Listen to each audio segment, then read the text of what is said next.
Thank you for watching us on this Saturday. There's much more ahead of the next hour of CNN Newsroom. We turn it over now to Frederica Whitfield. Fred, good morning to you. Good morning. I feel like it's been a while since we've done this. That we've been in the same room together. Yes. Vacation, well, here we are, big old DC, hug. New York. Hi, Diane. Hello. Glad you're part of the hug, too. Yes. All right, good to see you guys. Have a great day. You too. See you again tomorrow morning. All right, it's the 11 o'clock and a phone is ringing. Victor, they're after you already. All right, it's the 11 o'clock Eastern hour. Hello, everyone. I'm Frederica Whitfield. Newsroom starts right now.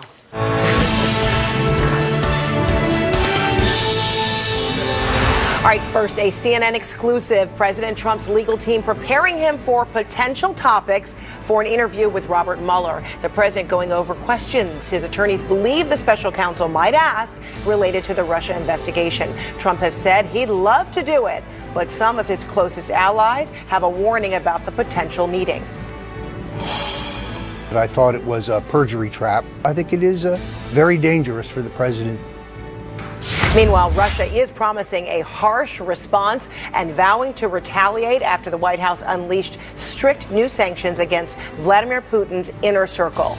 And a border blockade, up to 4,000 U.S. National Guard troops deploying their mission, adding a new layer of sophisticated support to secure the U.S. border with Mexico. Plus, high-stakes preparations. The U.S. and North Korea working out details ahead of a historic meeting between President Trump and Kim Jong-un. Location still to be determined.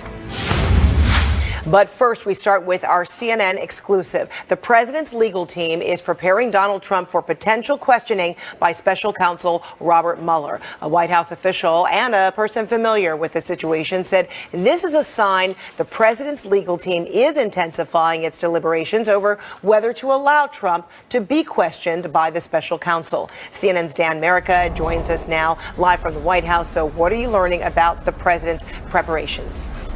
Well, we're told that they're in their infancy. One of the sources on this story said that they're just beginning, and it's worth noting that President Trump hasn't even agreed to sit down formally with Robert Mueller, but as we have reported exclusively here at CNN, they are he and his advisors are meeting to talk about initially a possible sit down and prepare for a possible sit down with the special counsel. Now, the fact that those preparations are even happening show that there's a deliberation inside the president's orbit about whether it's prudent for him to sit down at all. As you noted in your intro, there are plenty of outside Trump advisors who are very skeptical about the idea of Trump sitting down to speak with Mueller, and that's primarily because President Trump is a man known to use hyperbole, and hyperbole works in the business setting. It's worked to get him elected as president. It's a little different when you're sitting down across from Mueller and his team. Take a listen, though. President Trump has been saying he wants to speak with Mueller. Take a listen to how he's responded to reporters' questions on this topic. Mr. President, would you still like to testify to Special Counsel Robert Mueller, sir? Thank you. Sure. I would like to. I would like to. Would you be willing to speak under oath to give your version of those events? 100%. Are you going to talk to Mueller? I'm looking forward to it, actually. To reach a higher standard, you would do it under oath. Oh, I would do it under oath. We're told that might be a little bit of bluster with journalists. While he's saying that to reporters when he's been asked about it, privately he's equivocating a little bit more depending on who he's speaking to and really what's going on that day. So while he's saying publicly, I want to speak to Mueller, he's taking this tough tone that he's ready and prepared. Privately, Fred, he's saying he's not as sure.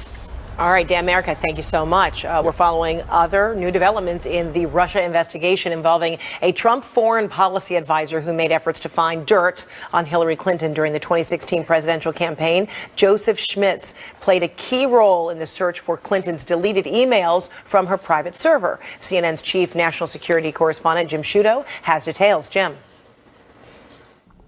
Fred, my colleague Jenna McLaughlin and I are told by multiple sources that a foreign policy advisor to the Trump campaign pushed government agencies, including the FBI and State Department, to review material from the dark web in the summer of 2016 that he thought were Hillary Clinton's deleted emails.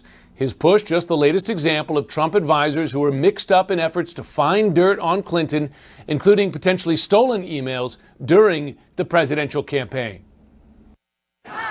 CNN has learned that a Trump campaign advisor played a key role in an effort to find Hillary Clinton's 30,000 deleted emails on the dark web. Wow. And reveal any damaging information contained within them. It's not easy being a whistleblower. Joseph Schmitz, a former Department of Defense Inspector General, was a foreign policy advisor to the campaign. Seen here seated at a table with then-candidate Trump in March 2016. Meeting with officials at the FBI, State Department, and the intelligence community's Inspector General, he told them a source he called Patriot had discovered what he believed were the deleted emails on the dark web.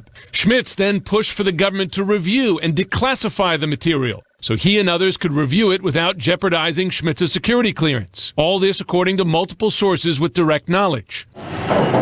Officials at the State Department and Inspector General briefly interviewed Schmitz, but they declined to review or accept the information. The FBI also interviewed him as part of its ongoing criminal investigation into Clinton's emails. I did investigate. Schmitz then took his information to the House Intelligence Committee. This is the latest example of Trump advisors mixed up in efforts to find dirt on Clinton. Fired Chief Strategist Steve Bannon told the House Intelligence Committee in February that Trump campaign staff were repeatedly contacted by outsiders suggesting ways to get the Clinton emails. This according to a source familiar with Bannon's testimony. A Trump campaign official tells CNN, quote, "The campaign does not comment on matters of interest to the special counsel or the congressional committees." The material was never verified. A cybersecurity expert who also saw the material on the dark web told CNN it appeared to be fake based on what he read and where it was posted. "I'm pretty sure they were posted on the dark web equivalent of Reddit," he said. Schmitz, reached by CNN in person and via email, declined to comment. Sources told CNN there was no indication that Schmitz was communicating with or influenced by agents of a foreign power when he brought the material to U.S. government agencies. Now, Schmitz became one of Trump's first 5 campaign foreign policy advisors in the spring of 2016. Schmitz counseled Trump through the November election, this according to his professional bio. After Trump's election victory, he considered Schmitz as a possible Secretary of the Navy. Fred? All right, Jim Sciutto, thank you so much. Let's bring in our panel now. CNN political commentator David Schwerlich, Washington bureau chief for the Chicago Sun-Times, Lynn Sweet, and CNN legal analyst and former special assistant to Robert Mueller at the Department of Justice, Michael Zeldin. Good to see you all. All right, so David, your reaction to Jim Sciutto's reporting about this former Trump campaign advisor. How damaging potentially could this be?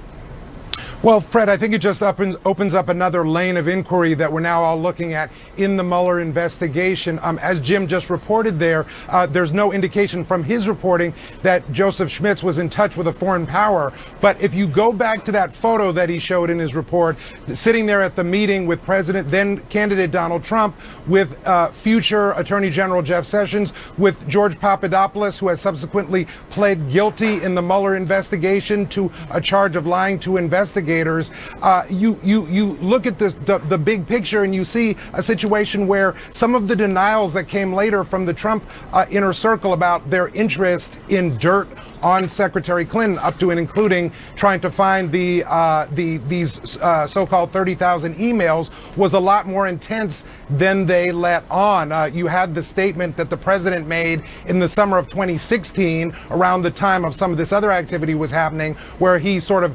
half-jokingly, at least in tone, said, "I hope Russia tracks down and divulges these 33,000 Clinton emails." A year later, in 2017, the then White House press secretary Sean Spicer said President Trump was just joking. But if you look at this, and again, nothing in Jim's report suggests anything other than a circumstantial connection. It's not